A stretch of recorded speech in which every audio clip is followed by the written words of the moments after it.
The little boy's eyes rolled back at a red light, his bicycle chain still ticking under the truck's wheel. A horn blared.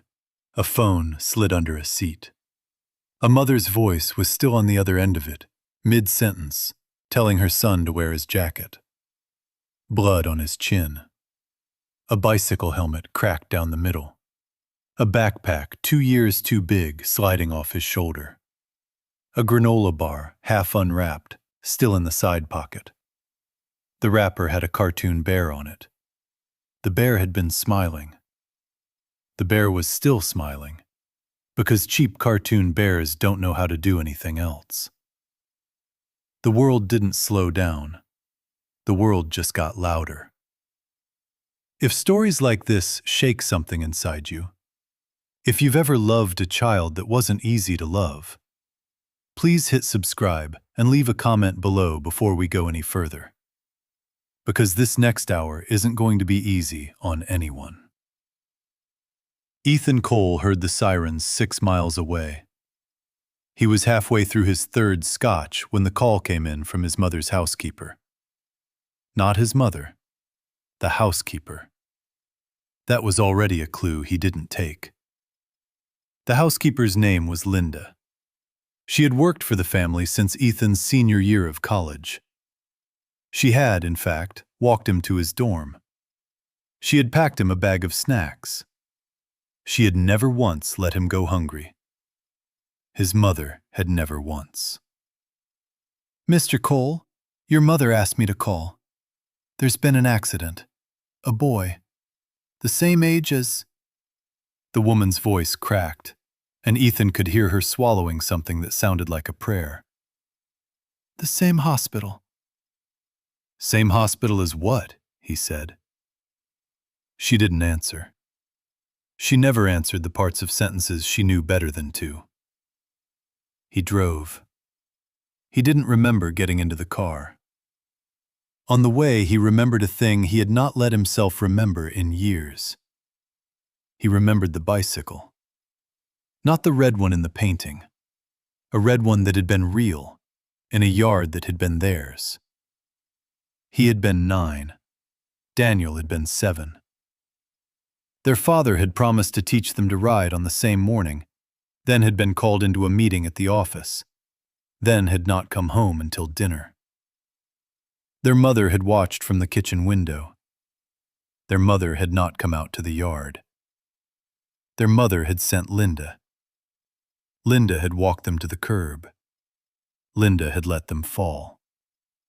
Linda had not stopped them. Daniel had gone first because Daniel always went first.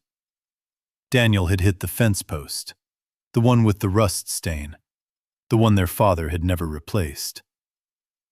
Ethan had hit the fence post after, trying to catch his brother's handlebars.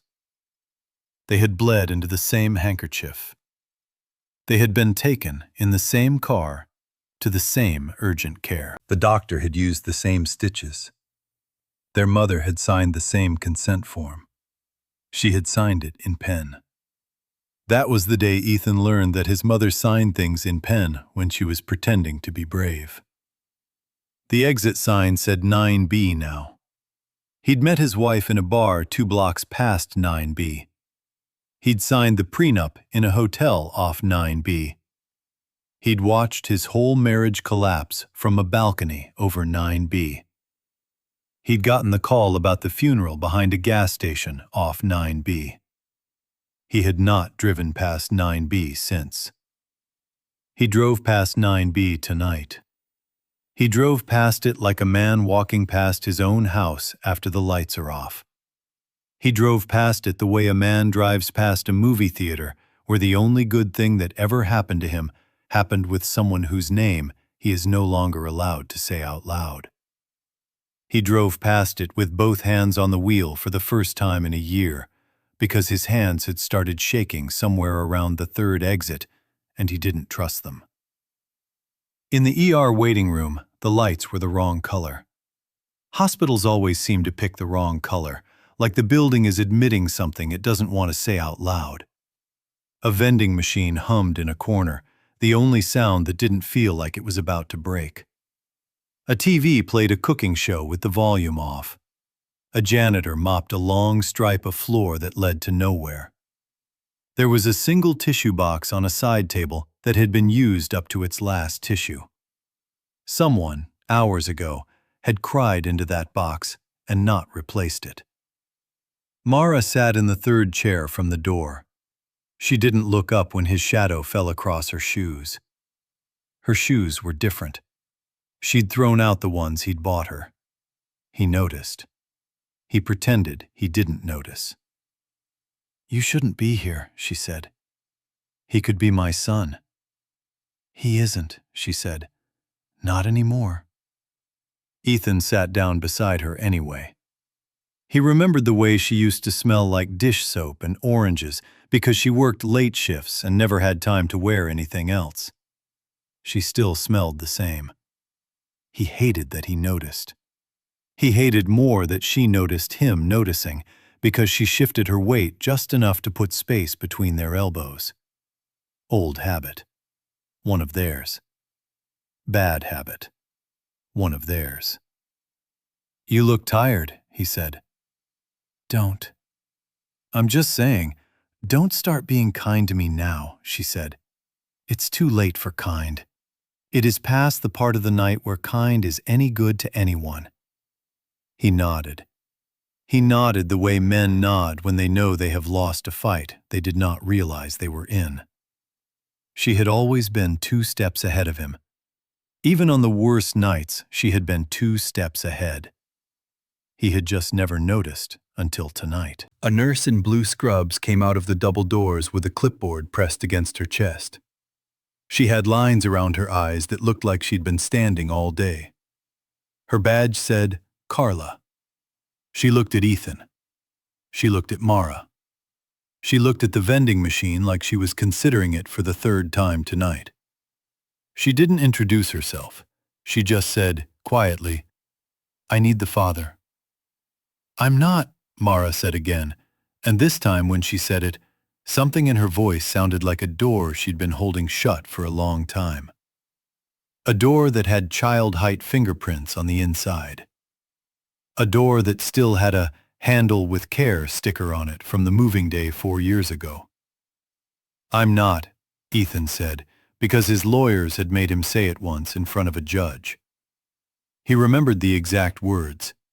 He remembered that he'd been wearing a watch his mother had given him that morning, and the clasp had caught the light at the worst possible second, and the judge had squinted at him, and the clasp had looked like something that shouldn't be allowed in courtrooms. Carla set the clipboard down on her knee. "Then who is called first on the emergency consent?" Mara was quiet for too long. "Someone you'll want to call," she finally said. "Better than me. Better than him." "Good," Carla said, "because we are going to need a conversation nobody in this family wants to have, and we need to have it before my shift is over. I have been a nurse for 23 years. I have eaten cold dinners in this hallway. I have stayed past my shift twice. I am not staying a 3rd time without a name." In cubicle 7, a boy lay on a steel table with 1 blue sock and 1 bare foot. The bare foot was smaller than it should have been. His name was Luca, and on the chart at the foot of the bed, in neat handwriting, was a date of birth that Ethan knew by heart. He'd just forgotten he'd learned it twice. The bag of fluid above the boy dripped at a pace that looked like it was counting something down. The chrome rail on the side of the bed had a chip in it that caught the light every time a nurse walked past, and Ethan watched that chip the way prisoners watch a clock. There was a small card taped to the head of the bed. On it, in a child's handwriting, was a drawing of a red bicycle. It was a good drawing. The handlebars were uneven. The wheels didn't quite match. He'd learned bikes like that from a man who lived in his mother's house. The monitor made a small, polite beep every 2 seconds, like it was the only one in the room still behaving. Ethan stood at the foot of the bed. He didn't move closer. He wasn't sure he had the right to.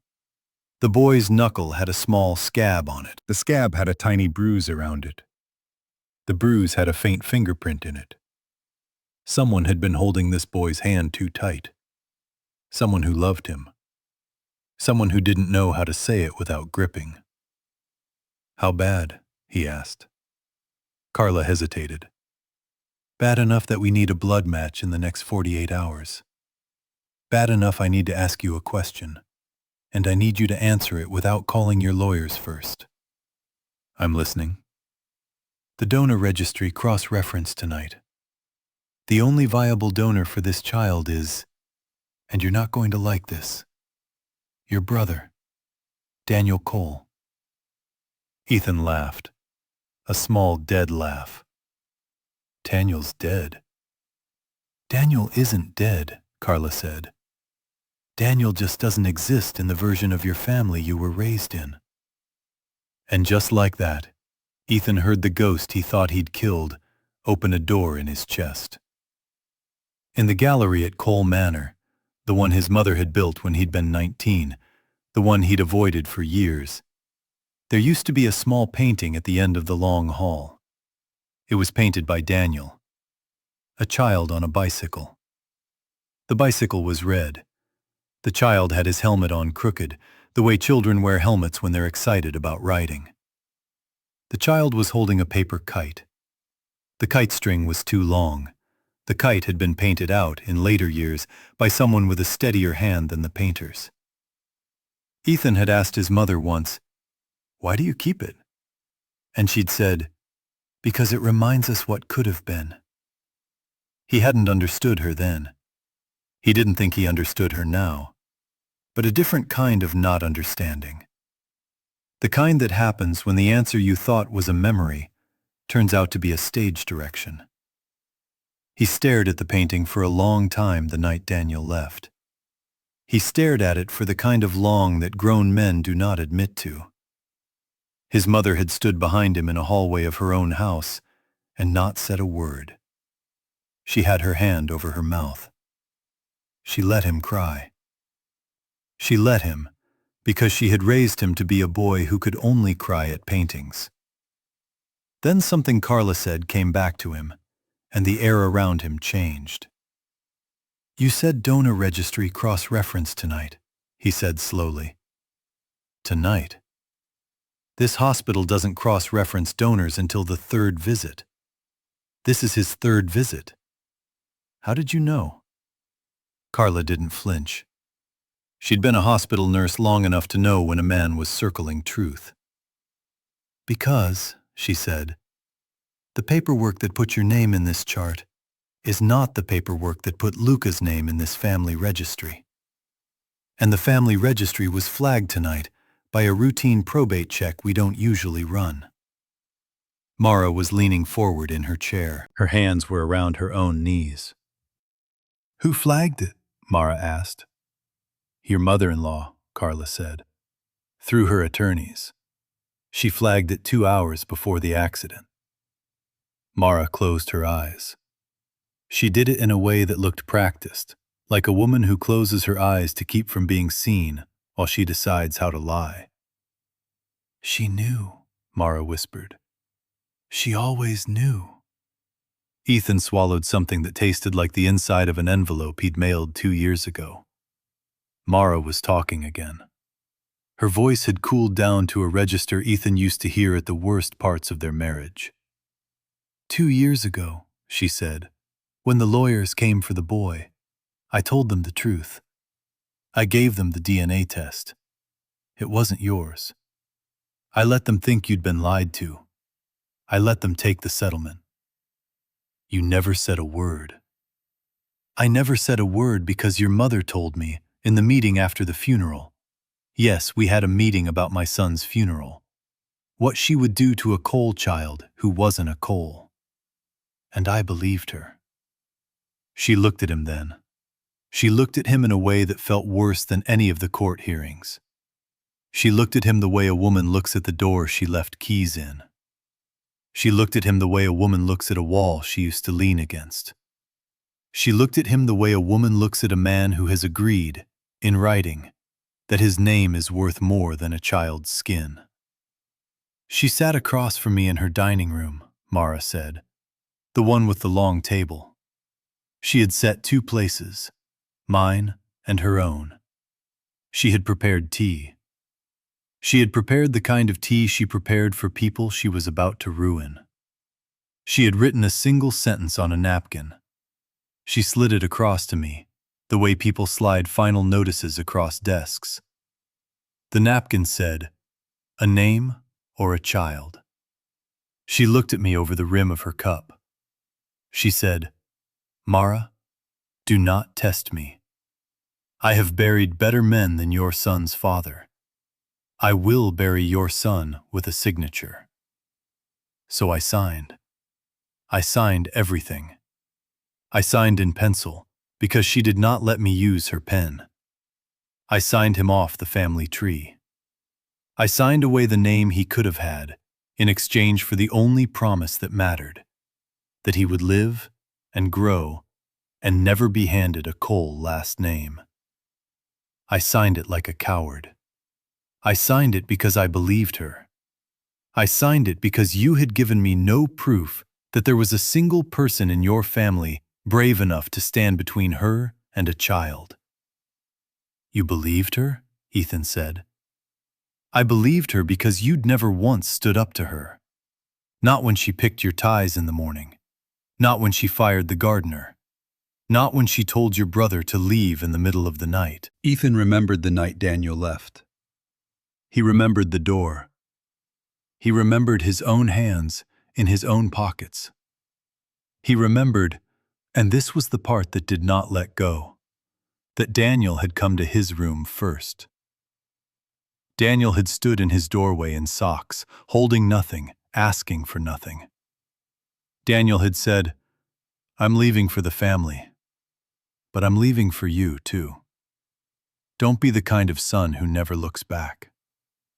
And Ethan had pulled his comforter up to his ears and pretended he was asleep, because pretending was a skill the family had taught him before the alphabet. "I gave her a signed blank check once," Mara continued, "just for her attorney. And then I signed my son's name off your family's tree so she would not put her hand on him. I traded your name for his skin, for his first day of school, for his—" She stopped. She pressed her knuckles into her eyes, the way people do when they're trying not to cry in front of a person they used to love. And Ethan felt something very small and very loud break in his chest. A small thing. A loud break. The kind of break a child makes when he finds out the dog has been put down a year ago and the family already went to the funeral without him. I traded your name for his whole life, she said. The monitor beeped. Carla reappeared. Carla did not look like a woman with good news. Carla looked like a woman who had learned to read charts the way other people read palms. Mr. Cole, she said, I'm sorry. The match on file under Luca's chart is not your brother's name. It's spelled wrong. It's misfiled. The match is someone at this hospital who used a fake ID when he registered, 4 years ago, just so he'd be on the registry. On the off chance. On the off chance of what? That his own son would need him. The world inside Ethan got very quiet. Would you like to see him? Carla asked. The doors opened. A man came down the corridor. He was thinner than the last time Ethan had seen him, 8 years ago at the funeral no one was supposed to talk about. He had his hands in his jacket pockets, the way people do when they're trying not to shake. He had a small scar on his chin from the bicycle accident Daniel had when they were 10. He had the same scar Ethan had on his own cheek from the same fence. Their father had a way of letting them hurt themselves in pairs, as if injury were a family project. Daniel Cole had come home. Daniel did not speak first. He stood in the doorway. He looked at the bed. He looked at his son. He looked for a long moment at a drawing of a red bicycle taped to the headboard of the bed. drawn in a child's uneven hand, and Ethan saw every muscle in Daniel's face do its best not to break. Daniel looked at Ethan, and his eyes were the color Ethan remembered from the morning their dog died. "I didn't want this to happen," Daniel said. "You let me think," Ethan started. "I know," Daniel said. "You let me sign for him. You let me take him to school. You let me—" "I know," Daniel said again. "And I'm sorry. I'm sorry I needed her to protect him from the person you let protect you from him." And then he said the only sentence Ethan wasn't ready for. "She's been sending me his school photos. Every month. She sends them to a P.O. box in another state. They're the only thing keeping me breathing." He paused. He looked down at his shoes. They were not Cole shoes. They had been resoled 3 times. The laces were not the right length. He had, in the last 8 years, become a man who could no longer afford the shoes he had been raised in. He had, in the last 8 years, become a man who could afford to be a father on Tuesdays and Saturdays. "I've never missed a box," Daniel said. "Not one. I have stood outside post offices in the rain. I have read her handwriting upside down on the back of the envelopes so I could guess what month it was. I have never missed. I have eaten meals I didn't have so I could have enough for stamps." He looked at Ethan with eyes that had run out of apology but hadn't run out of love. "There is a drawing of a red bicycle in that box right now," he said. "I haven't opened it. I will open it with him." Ethan heard his mother arrive before he saw her. He heard the click of her cane on the polished ER floor. He heard his younger brother's voice somewhere down the hall on a phone call. He heard his lawyer, who'd somehow learned 4 minutes before she had. Her name was Patricia, and she was already taking notes, and her pen was moving like a sewing machine. "Cole family," his mother said, and she said it the way she said it at galas, with all the teeth. "I have arrived." "Vivian," Daniel started. "Do not speak to me." Ethan stood between them. He did not move. He stood the way men stand at weddings when they know the bride is about to change her name. He stood the way men stand at funerals when they know the grave is too small for what they've done. "You were supposed to stay settled," his mother said to Mara, low, calm, in the kind of whisper rooms remember. "And you were supposed to be at our January dinner.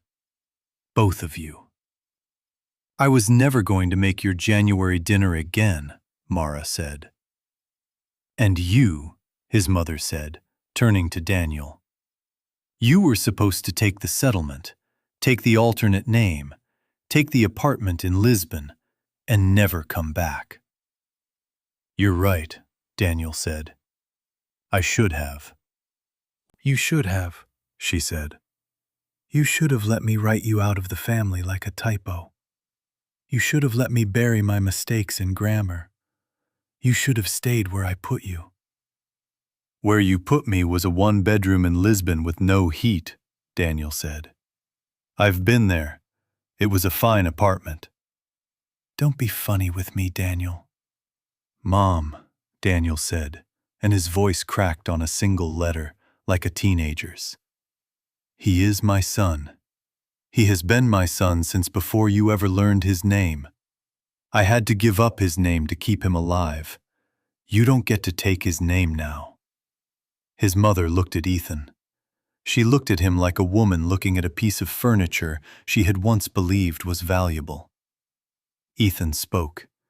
He didn't know he was going to speak until it was already out. "Mom, the boy on the table in cubicle 7 is your grandson." "I know precisely whose grandson that is," she said. "He's dying." He does not make a medical decision about a child who has been deliberately misrepresented to the family registry for he has been misrepresented to protect him from you. His mother lifted her chin an inch, just an inch. It was a chin his brother used to joke was its own person in the family. From me, she said. Carla's voice came from somewhere behind Ethan. It was very, very calm. Mrs. Cole, Carla said. The donor registry's verification was triggered automatically when the boys' charts were cross-linked tonight. If a viable donor leaves this building, the boys' chart closes, permanently. We are not the only hospital that has that list. We are the only hospital tonight that has both cardiac and pediatric in the same building. I don't take instructions from staff, his mother said. Carla did not flinch. I'm not giving you an instruction. I'm telling you what happens at 4 a.m. His mother looked at Ethan. Ethan looked back. I am going to walk into that room, Daniel said, and I am going to give my marrow, and I am going to save my son. And if Cole family money tries to stop me, I will file an emergency petition tonight with my name on it, and every newsroom in this city will have it before sunrise. You wouldn't, his mother said. I was raised in this family, Daniel said. I know exactly how to ruin one. Ethan stepped forward. My name is on the false paperwork, he said. My signature, my notary seal, my handwriting. I lied. I was the one they taught to lie. His mother's eyes narrowed. You never... I never asked questions, Ethan said. I never asked about the painting. I never asked why Daniel left. I never asked why Mara was signing in pencil at the bottom of every page. He felt something crack in his chest he hadn't known was holding up a roof. It made a sound like a coffee cup falling out of a kitchen cabinet at 2 a.m., far away from anyone who could hear it. You trained me to do this, he said. I'll untrain myself, in front of you, in a hospital, in front of the woman I left, and in front of the boy I never got to love properly. Because I am done being the son you trained. He turned.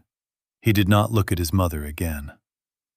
He saw, in the reflection of a window across the hall, the exact way her face broke. And he kept walking anyway, because a man who has let his own mother train him to lie cannot be trusted with her face.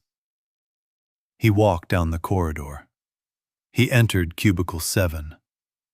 He stood at the foot of the steel table. Luca, 12 years old, lighter than his shadow, opened his eyes. Hey, Luca said. His voice was small. You're not the doctor. No, Ethan said. I'm not. Are you the one who sends the cards? Ethan blinked. What cards? The ones without a name. The ones Mom cried about in the kitchen. Are you the one? Ethan felt the floor give, in the way floors give when you realize you gave a stranger your whole life, and he kept nothing back. No, he said. I am not. Who is he then? Ethan looked at Daniel. Daniel looked at him. He is your father, Ethan said. He said it in front of the lawyers.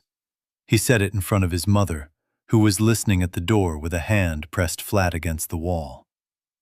He said it in front of Mara, who put her forehead against the wall and cried in a way he had never seen her cry before. She cried in a way that looked like an apology, growing up out of her chest. And Mara said, into her hands, in a voice so small he almost missed it, Thank you. Thank you for choosing him over her. A machine beeped. Carla closed her eyes. Then she opened them. "Save the boy," she said, "and lose nothing tonight. Not one of you. Lose nothing else." Daniel sat beside his son. He did the math on how to be a father in a room that didn't want him. He began. He started small. He started with the man's hands. He started with a quiet knock on his son's knuckle, the way men knock on doors they are afraid will never open again. He asked Luca about the bicycle. He asked if it was a red one. He asked if it had a bell. Luca said no, it had a horn, and Daniel laughed, and the laugh sounded like a man remembering his own first bicycle, in a yard he could no longer find on any map. He told his son he had ridden a red one once. He told his son he had crashed into a fence with a boy who still had the scar. He didn't say the boy's name. His son would learn it in pieces, over years, like everyone else in this family. "What color helmet did you wear?" Luca asked. "Red," Daniel said. "Why red?"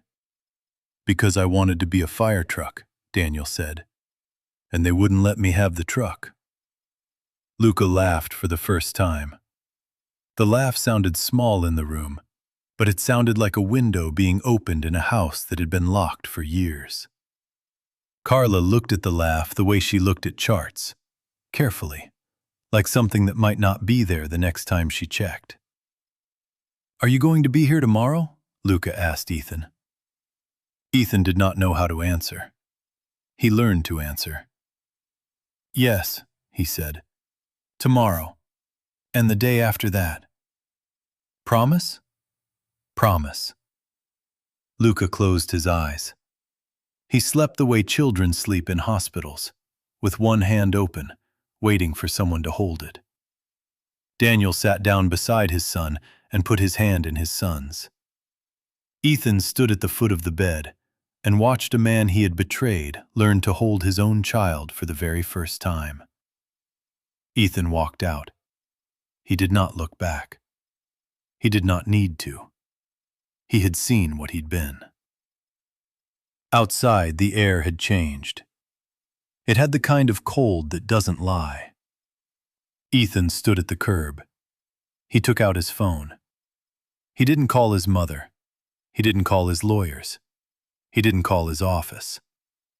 He called the only person who hadn't been corrupted by his family, who might still pick up the phone. He said, "Hi, Mom." "No, not that Mom, the other one.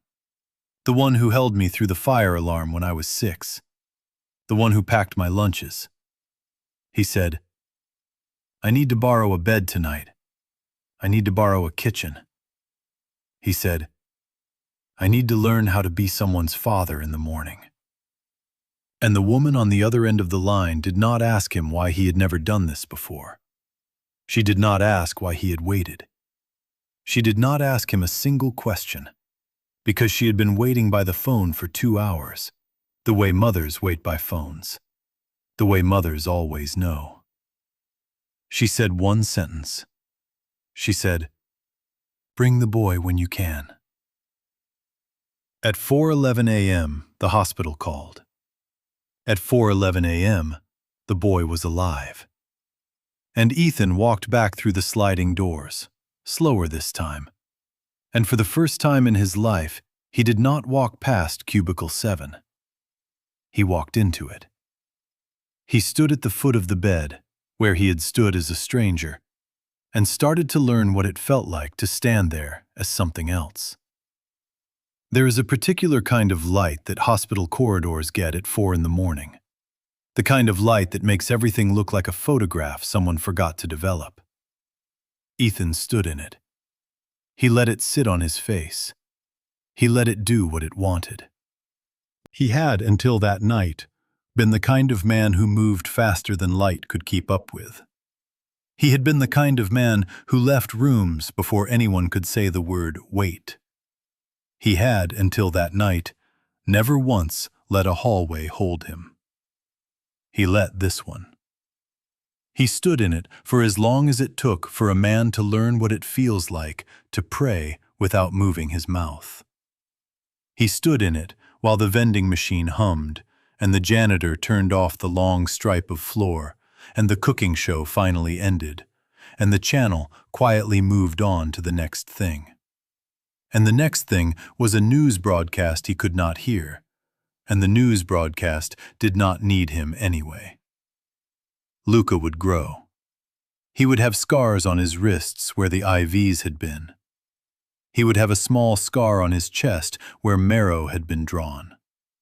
He would have a story no school counselor would ever be able to diagram.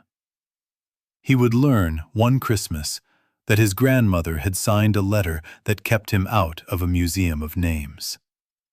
He would learn, a year later, that his father had ridden a bicycle exactly like his, in a yard he could no longer find, on a road that no longer had his name on the mailbox. He would learn that he had two grandmothers, and he would forgive the one with the cane before he forgave the one with the kind hands. Because forgiveness is a road you walk at the speed of a child, and roads are patient.